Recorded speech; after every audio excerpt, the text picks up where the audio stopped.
competition. It's a hard competition, this. And it is full of quality, isn't it, as we see the nations lined up there.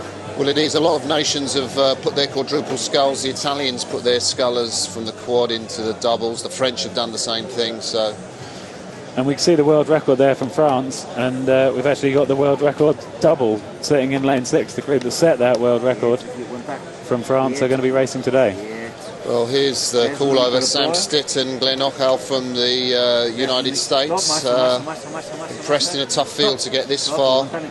And the Sinkovic brothers, some real quality there. Martin Sinkovic, who was third in the junior single in Beijing in 2007. Here's the fastest French double, Julien Bahane and Cédric Berest, in one of the centre lanes, won their semi, and the other semi-final winners, Matt Wells and Steve Robotham, Olympic bronze medalists in this event in lane 4. And then the second Croatian double, David Sain and Damir Martin. They're in lane 5. Just moving across, as you said, Greg, to those world record holders. Adrien Nardi, Olympic champion in 2004, Jean-Baptiste Maquet. Incredibly smooth double when they get their act together, but... like we say, real quality here. We've got the French slightly doing a bit of dirty washing in public, perhaps, that there's three double sculls have entered it. 2 of them have made the final, and they're battling it out on the international scene. United States.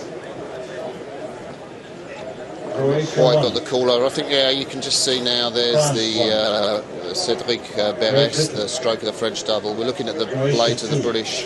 Yeah, and the British have made a real project of this, haven't they? This double have decided they've been together for 4 years up to Beijing, and they want to carry on. The start, it looks clean from all the doubles. Nobody's jumped it. Hard to see who got away, but the French double here, Maquet just slightly in front of Hardy as we pull out to Steve Robotham, stroke of the British double with Matt Wells behind him. Matt Wells in the back seat is very powerful, isn't he? He wants to get a good start, usually tends to get a good start in the British double. But is it the French there we've got in the middle who've got away in lane 3 into the lead? Yeah. Cédric Berest and Julien Bahane. They were the fastest French combination this year. And they were in the quad last year, I understand. In the quad last year, third place in Beijing, and actually the first 2 single scullers in the French trials. They're coached by a former French Olympic medalist, Christine Goss, who really hopes that this is going to be the French double for this year. She wants to take this double through. As we look at the Croatian double, the Sinkovic brothers. Yeah, and I understand they've had a good year, training well in their singles. But we've got a race on our hands here. Well, it's quality, isn't it? Just coming through 400 metres, and well, the French Maquet and Hardy, they haven't really shown any form here, but it's 2 French doubles, 1 and 2 at the moment, and well, if Adrien Hardy gets his head in the right place, he's an absolute world beater, as you know, as we can see. But Scullingers, France 3, Maquet and Hardy just came through to head Berest and Bahane, the first French double at the 500 metres. And well, Maquet and Hardy disappointed in the Olympics last year, 5th place, and you know, when asked why, the Frenchman said, well, you know, Adrien Hardy, he only wanted to win. If he's not going to win, you've had experience of that, haven't you, Greg? I've got to say, I understand that mentality. You're going to come in 2 places, either you're going to win or you're going to lose, but it doesn't necessarily stand you in good stead, because those other medals are definitely worth racing it out for. In fact, in the singles trials, Hardy didn't even figure in the top 6 of the French singles. He won the B final, so he's not had a great lead up to this season. But and it's always hard to know, isn't it, what's been going on behind closed doors, and why we've found ourselves in this situation where there's 3 French doubles, and we can see it's the newer double, the 2 who were the stern pair of that quad at the Olympic Games, the bronze medalists, who are leading the way here today.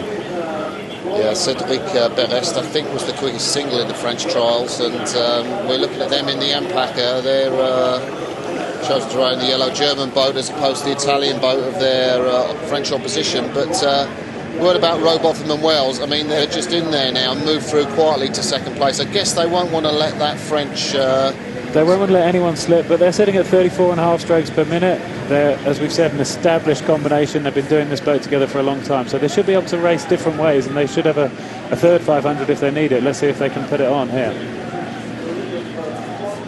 Well, in the heats and the semi-finals, I mean, both Croatian doubles have been very, very close to the British, and Britain raced Croatia 1 and 2 in the heats and beat one by 600ths of a second and the other by just about 6/10. So you know it's going to be close. It's been tough racing for the British double. They've had, and the two French doubles as well, just to make it through to the final, because everyone, they've raced it the whole way to the line. No one wanting to give any ground. Everyone wanting to make it clear they're the crew to be beaten.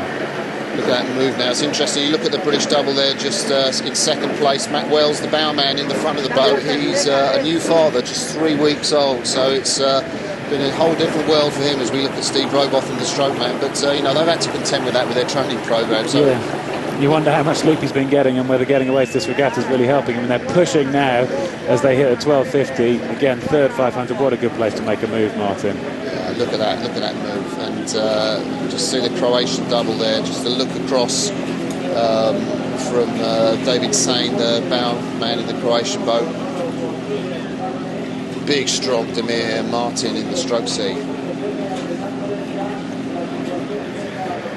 That's a good move, isn't it? That's a good move. The British double continuing to close down that gap on the France #1 boat. And this has been a strong third 500. See if they can keep it going. As they sit there still on 34.5 strokes per minute.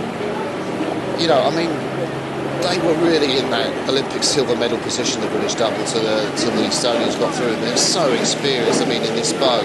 But this is tight, isn't it? It's no one's getting it their own way. They've made their move now, the British as well, so, you know, it's really whether they've got something whether left. The French can respond to it, but it looks like they're going to just start to head the field now. Talking to Christine Goss yesterday, the coach of this French double, and she said, I think my boys will win, but we sort of agreed to differ. A little look across from Steve Robotham there, I mean... And look how tight this is. We've still got the Sinkovic brothers coming up in lane 2. British have moved on, they're into their sprint finish. Will they be able to do it from this far out? Wow, Sinkovic brothers there, and I think the stroke Valent Sinkovic in that Croatian double with the red and white spotted hat. I mean, he beat Kopp in a single, did 6.46 in the Croatian Open, so he's a real... the French again, this is an incredible race. They've hit the red boys the last 250. The Sinkovic's, they look strong, don't they? They look strong as they change the pace.